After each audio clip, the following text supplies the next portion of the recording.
Hello साथियों, कैसे हैं? मैं विकास एक बार फिर स्वागत करता हूं आपके अपने चैनल विकास गुप्ता क्लासेस में। भैया मैंने इसके पहले जो मैंने आपको बताया था फिजिक्स में हम लोगों ने बात किया था चार्ज क्या होता है, चार्ज किसे कहते हैं। हम जो फिजिक्स में नया चैप्टर पढ़ रहे हैं वो हमारा जो चैप्टर है वो है इलेक्ट्रिसिटी है, यानी विद्युत है। और विद्युत में मैंने क्या किया था, सबसे पहले ये समझा था फिजिक्स क्या है, बेसिक फिजिक्स के बारे में समझा, कहाँ से क्वेश्चन कैसे बनते हैं, किधर से कहाँ से क्वेश्चन पूछ लिए जाते हैं, कौन कितने मार्क्स के आते हैं, मैंने ये सारी चीज़ें मैंने आपको बता दिया था। मैंने उसके बाद में फिजिक्स जब शुरू किया था तो इलेक्ट्रिसिटी चैप्टर शुरू करते ही मैंने आपको चार्ज वगैरह के बारे में बताया था। चार्ज क्या है, किसे कहते हैं, इसका फार्मूला कौन कौन सा होता है, इसका यूनिट क्या होता है, मात्रक क्या होता है, ये सारे टॉपिक मैंने आपके बीच में बता दिए थे। तो आ जाइए आगे शुरू करते हैं। सबसे पहले आपको ये समझना होगा, मैंने आपको बताया था चार्ज का मतलब होता है आवेश। मैंने बताया था कि जब कोई पिंड या वस्तु इलेक्ट्रॉन का त्याग करे या इलेक्ट्रॉन को ग्रहण करे उसमें एक विशेष प्रकार की गुण आ जाती है जिसे चार्ज या आवेश कहते हैं। इसके बारे में मैंने आपको बता दिया था। आज जो हम बात करेंगे वो हमारा टॉपिक क्या होगा, चार्ज आवेश के बाद तुरंत आता है विद्युत धारा। विद्युत धारा किसे कहते हैं? विद्युत धारा को हम लोग कहते हैं इलेक्ट्रिक करंट यानी विद्युत धारा कहते हैं। जरा ध्यान से समझिएगा, इलेक्ट्रिक करंट मतलब होता है विद्युत धारा। देखिए विद्युत धारा क्या है, विद्युत धारा किसे कहते हैं, विद्युत धारा है क्या, इसको समझने के लिए आइए हम थोड़ा सा छोटा सा एक एक्टिविटीज करते हैं। सर वो क्या है, मान लीजिए आपको एक चीज पता होना चाहिए, विद्युत धारा में दो चीज की आवश्यकता होगी। एक आपका होगा, इसमें जब भी बात होगी तो सबसे पहले हम बात करेंगे आवेश, और दूसरा बात इसमें जो जरूरत पड़ेगी वो आपका होगा टाइम यानी समय। मैंने आपको बताया विद्युत धारा इलेक्ट्रिक करंट को समझने के लिए आपको दो बातें पता होना चाहिए, एक आपका होता है आवेश, एक होता है समय। आवेश यानी जिसे आप लोग कहते हैं चार्ज, समय यानी जिसे आप लोग कहते हैं बच्चों टाइम। तो दो चीज़ की आवश्यकता आपको होगी। मान लीजिए मेरे पास एक कोई मोबाइल है और हमारे पास एक बड़ा सा कोई बोर्ड है। बोर्ड में मैंने लगा दिया ये चार्जर, और मैंने यहाँ छोटा सा प्रेस बटन दबाने के लिए, यहाँ प्रेस करने के लिए एक बटन है। हमने क्या किया, यहाँ ये चार्जिंग को लगा दिया। इस समय ये क्या हो रहा है, इस समय बच्चों ये चार्ज हो रहा है। चार्ज मीन्स होता है आवेश, यानी इस समय ये आवेशित हो रहा है। मेरे कहने का मतलब क्या है, ध्यान से समझिएगा, केवल समझिए, अभी पहले समझ लीजिए फिर नोट करिए, पहले समझना बहुत जरूरी है। अब देखिए यहाँ क्या होगा, मैंने आपको ये बात समझाया कि हमारे पास ये कोई मोबाइल है और हमारे पास ये कोई बोर्ड है और यहाँ बटन लगा हुआ है, ये मोबाइल चार्जर, ये चार्जर लगाई गई है। आप जैसे इसको लगाएंगे तो ये तुरंत चार्ज होना शुरू हो जाएगा। यानी आपको ये समझ में आ गया, विद्युत धारा में आवेश की आवश्यकता है, क्योंकि जैसे मोबाइल को चार्ज करते हैं तो आपको क्या करना पड़ता है, यानी आवेश देना ही पड़ेगा, आवेशित करना ही पड़ेगा, चार्जिंग करना ही पड़ेगा। चार्ज की आवश्यकता तो यहाँ पड़ेगी। समय, इसको जब आप चार्ज देते हैं, चार्ज में लगाते हैं तो ये तुरंत होती नहीं है, आपको आधा घंटा, 1 घंटा, 2 घंटा का भी समय लग सकता है, यानी इसमें टाइम लगेगा, ये टाइम चाहिए। तो मैंने क्या किया, हमारे पास एक कोई मोबाइल है या कोई सिस्टम है, हमने इसको चार्ज लगा दिया, ये चार्ज हो रहा है, ये तुरंत नहीं होगा, इसको आधे घंटे लग सकते हैं, 1 घंटे भी लग सकते हैं, 2 घंटे भी लग सकते हैं। मेरे कहने का मतलब यह है, किसी भी सिस्टम को आवेशित करने में, आवेशित माने होता है चार्जिंग करने में, चार्ज करने में, किसी भी निकाय को, किसी भी सिस्टम को आवेशित करने में जो समय लगता है उसे कहते हैं विद्युत धारा। और सबसे आसान भाषा में अगर हम कहें तो हम लोग पढ़ते हैं कि आवेश प्रवाह, यहाँ लिख देते हैं थोड़ा सा अच्छे से, यहाँ लिख देंगे आवेश प्रवाह की समय दर को, आवेश प्रवाह की समय दर को विद्युत धारा कहते हैं। विद्युत धारा कहते हैं, धारा कहते हैं। देखो एक बात समझ लो, टॉपिक को आप इस साथ में समझते चलोगे तो एकदम समझ लीजिए कि कंफ्यूजन दूर हो जाएगा। कुछ लोग कहते हैं ना सर कि मतलब हम बहुत दिन तक मुझे याद है, बहुत लोग कहते हैं मुझे बहुत दिन तक याद नहीं है। देखिए जिस टॉपिक को अगर हम ठीक से समझ लें तो हमेशा के लिए हमको याद हो जाता है, लेकिन जिस टॉपिक को हम समझ नहीं पाते या परफेक्टली रूप से उसे समझ नहीं सकते या समझ नहीं पाए हैं तो वो ज़्यादा टाइम तक माइंड में नहीं रहता है। इसलिए क्या होता है, हमको अच्छे से समझना चाहिए। किसी टॉपिक को एकदम भरपूर मात्रा में समझिए, बार बार समझिए। मैं यही कह रहा हूँ, मैं कह रहा हूँ एकदम शानदार तरीके से समझिए, आपके लिए फिजिक्स एकदम आसान हो जाएगा। कहाँ से आएगा, एक भी कहीं बाहर थोड़ी आएगा। एकदम बढ़िया पढ़ने का आपके पास तरीका होना चाहिए। घर में पढ़िए, मेहनत करिए, सिंपल सिंपल लीजिए में अच्छे से तैयार कर लीजिए। तो मैंने क्या बताया, आवेश प्रवाह, इससे आपने यही चीज़ तो सीखा था। हमारे पास ये कोई मोबाइल था और मोबाइल को मैंने क्या कर दिया, लगा दिया चार्जिंग, और ये होने लगा चार्ज। हमारे पास मोबाइल था, मोबाइल को मैंने क्या किया था, चार्जिंग में लगा दिया था, तो ये चार्ज हो रहा था। यानी इसको चार्ज होने में जो समय लगा वही विद्युत धारा कहलाता है। यानी आवेश प्रवाह की जो समय दर होती है उसे ही हम लोग कहते हैं विद्युत धारा। और आपको मैं बता दूं ना, विद्युत धारा को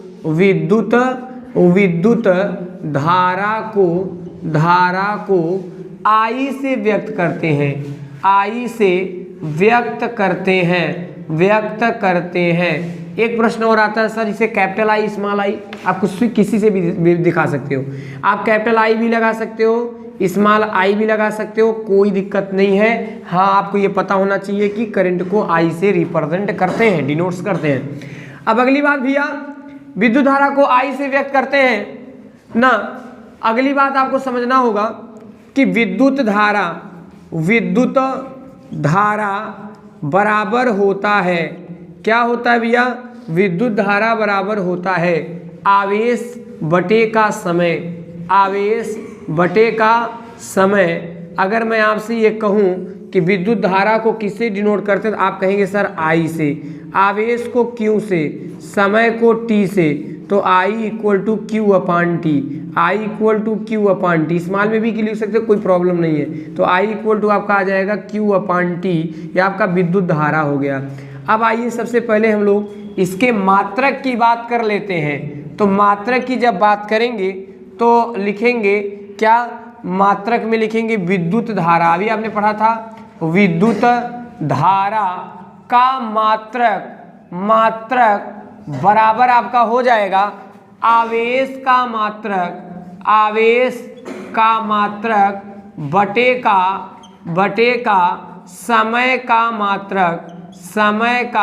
मात्रक। यहाँ देखिए क्या होगा, विद्युत धारा की मात्रक निकाल रहे हैं, आवेश का मात्रक कूलाम होता है, समय का मात्रक सेकंड होता है, यानी कूलाम इंटू सेकंड इनवर्स, और यह 1 एम्पियर, यानी इसे हम लोग बोलते हैं एम्पियर। इसे ए से डिनोट करते हैं, एम्पियर भी कहते हैं। यदि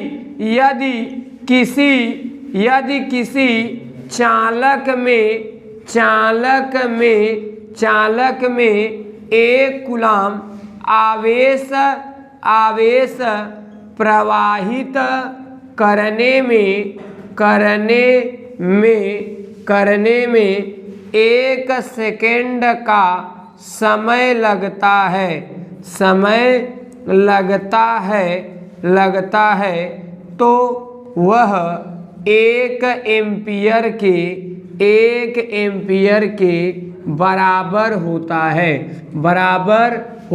है।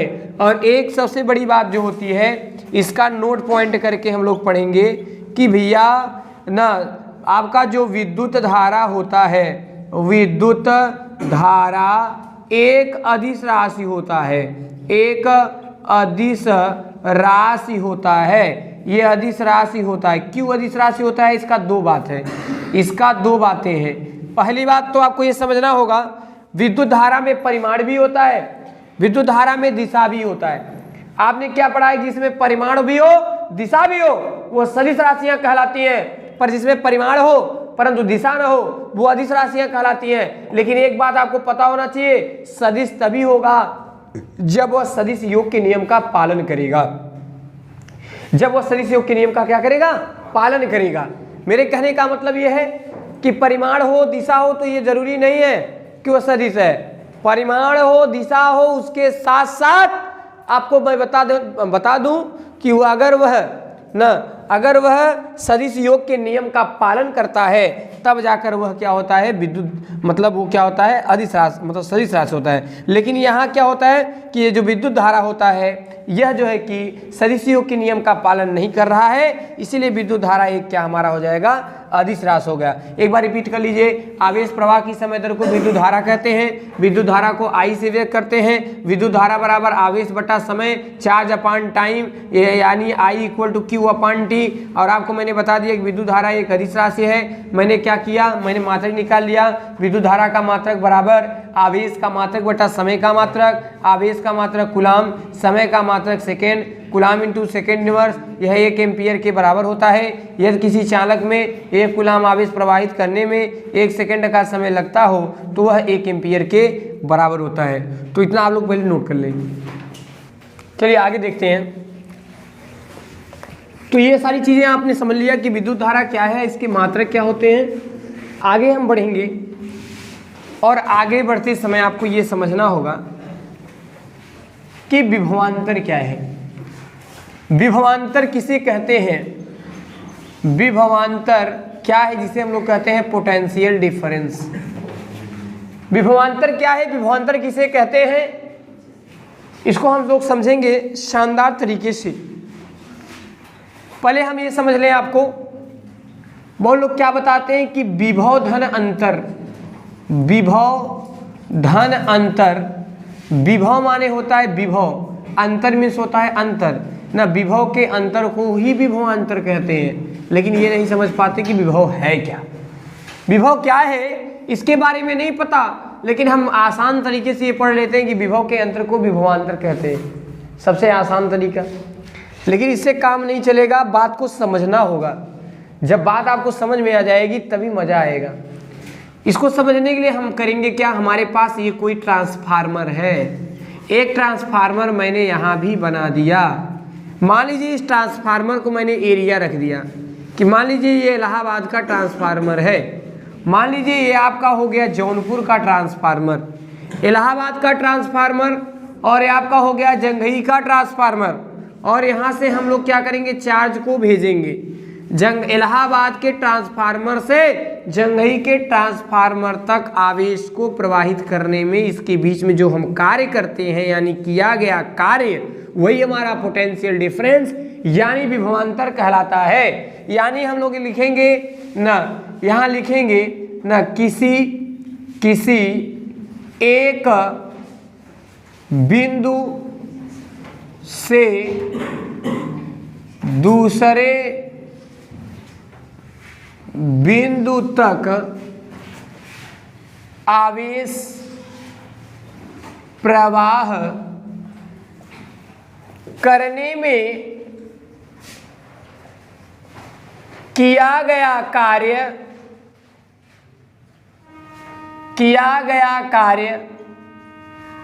विभवांतर कहलाता है। विभवांतर कहलाता है। इसे कैपिटल V से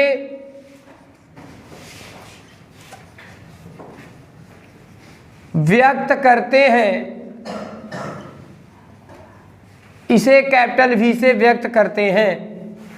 यानी विभवांतर बराबर होता है कार्य बटा समय।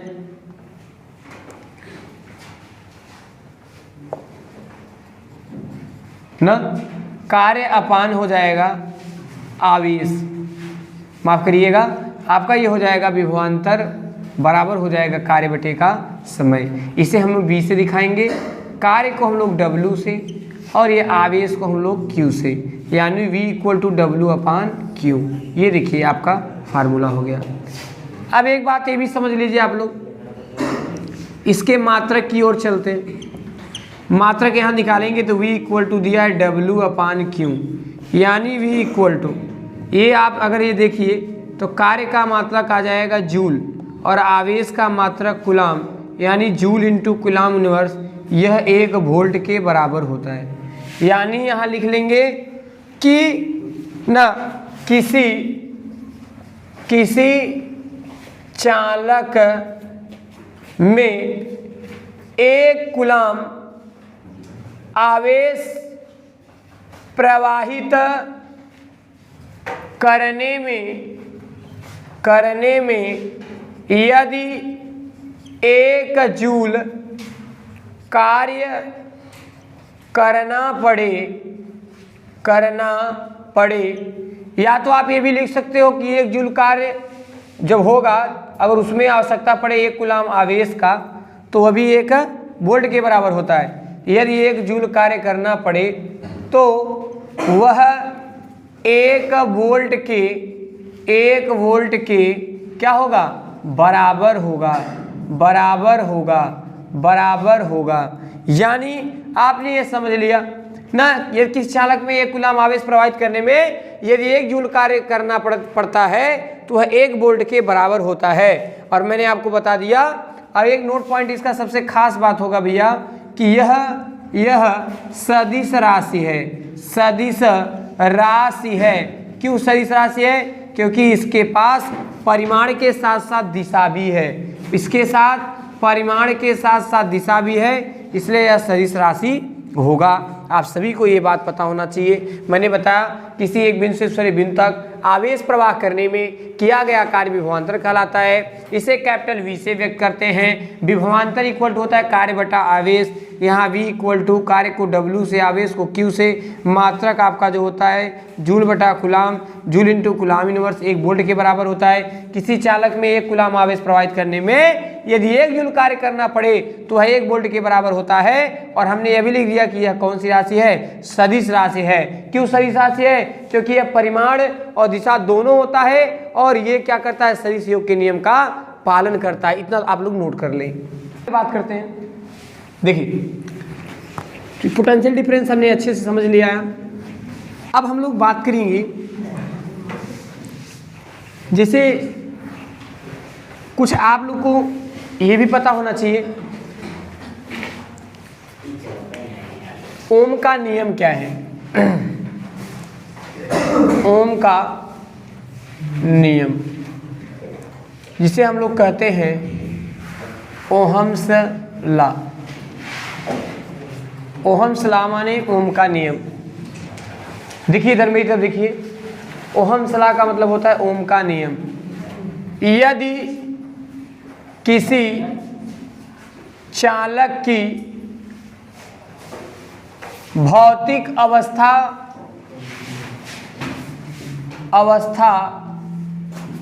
विशेषतः ताप में कोई परिवर्तन न किया जाए, कोई परिवर्तन न किया जाए, तब चालक में होकर बहने वाली धारा आई विभवांतर V के समानुपाती होता है। समानुपाती होता है। मैंने लिखा है यदि किसी चालक की भौतिक अवस्था विशेषता ताप में कोई परिवर्तन न किया जाए, तब चालक में होकर बहने वाली धारा I विभवांतर V के समानुपाती होता है। यानी V प्रोपोर्शनल टू I। ये समानुपाती का मतलब ये होता है विभवांतर बढ़ेगा तो I भी बढ़ेगा, और विभवांतर घटेगा तो I भी घटेगा। समानुपाती का मतलब ये होता है कि आप बढ़ेंगे तो मैं बढ़ूंगा, मैं बढ़ूंगा तो आप बढ़ेंगे। और व्युत्क्रमानुपाती का मतलब होता है कि आप बढ़ेंगे तो मैं घटूंगा तो आप बढ़ेंगे। तो समानुपाती माने आप विभवांतर बढ़ाएंगे आई का मान यहाँ बढ़ जाएगा, लेकिन विभवांतर अगर घटा देंगे आई का मान घट जाएगा। अब आप यहाँ एक चीज सीखने के लिए है, सीख लेते हैं फिर उसके बाद समझाते हैं, लेकिन इसे नोट नहीं करना है। विभवांतर अगर बढ़ाएंगे तब आई भी बढ़ेगा, परंतु आर घटेगा। ये केवल समझने के लिए बता रहे हैं, लिखना नहीं है। आई मान लो विभवांतर घटाएंगे तब आई भी क्या होगा, घटेगा परंतु आर बढ़ेगा ना। ये बड़ी समस्या आ गई है। यहाँ आर क्या है, आर यहाँ रेजिस्टेंस है। यहाँ देखिए जब इसको हम लोग हटाएंगे ना तो V इक्वल टू इसके स्थान पे तुरंत लग जाएगा R इंटू आई, यानी V equal to I into R. यही आपका ओहम्स लॉ कहलाता है। इसे ही हम लोग कहते हैं ओम का नियम। चलिए मेरी तरफ देखिए, इसे ही हम लोग क्या कहते हैं, ओम का नियम। आर क्या है, आर प्रतिरोध है। जब किसी चालक में धारा प्रवाहित की जाती है उसमें जो रुकावट उत्पन्न होता है उसे ही प्रतिरोध कहा जाता है, उसे हम लोग कहते हैं प्रतिरोध। अब देखिए हमारी तरफ देखिए, पहले इधर देखिए, हमने कहा विभवांतर बढ़ाएंगे तो आई बढ़ेगा, सब तैयार है। हाँ सर, क्यों? क्योंकि यहाँ कह रहा है V प्रोपोर्शनल टू आई, विभवांतर बढ़ाइए आई बढ़ जाएगा, विभवांतर बढ़ाएंगे आई भी बढ़ेगा, परंतु आर घटा, ये समझ में नहीं आया। विभवांतर घटाएंगे तो आई भी घट जाएगा, आर बढ़ जाएगा, ये भी समझ में नहीं आया। मान लीजिए अच्छा रास्ता है और यहाँ बहुत सारे ऐसे गिट्टी ऐसे फैले हुए, खराब रास्ता, अच्छा रास्ता।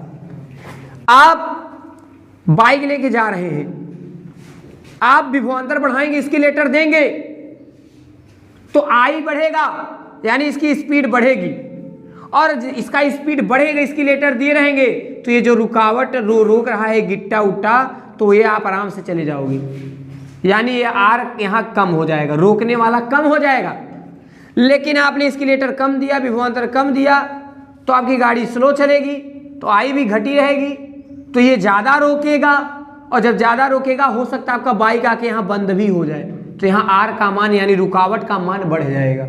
मेरे कहने का उद्देश्य यह है कि विभवांतर बढ़ाएंगे तो आई का मान भी बढ़ेगा परंतु आर का मान घटेगा, लेकिन विभवांतर अगर घटा देंगे तो आई भी घटेगा परंतु आर का मान बच्चों बढ़ जाएगा। ये चीजें मैं आपको समझाना चाहता था, इसे हम लोग कहते हैं ओम का नियम। लिख देंगे जहां आर क्या है, प्रतिरोध, आर प्रतिरोध है। और प्रतिरोध किसे कहते हैं, किसी चालक में जो रुकावट उत्पन्न करता है वह प्रतिरोध